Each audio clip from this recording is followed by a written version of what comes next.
昨日昨昏下晡5点过的时阵，台铁嘉义到南靖这段发生有民众走入去铁轨路的事件。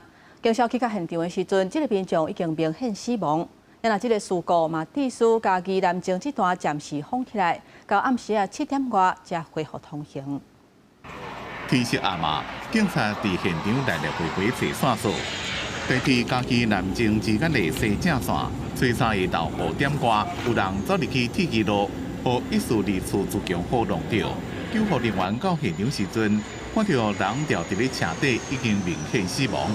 本3日19时取获报于水上乡三正路附近发生车祸事故，本局立即派遣分队前往，抵达后现场为火车与行人发生车祸，患者1名男性，约50岁，已明显死亡，后续交由员警处理。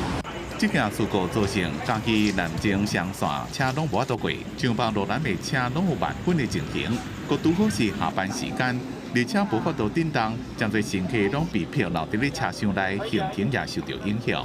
阮当对遮行过啊，啊，阮当对遮行过。哦，伊对遮行过就对啊。啊，伊遮都无违。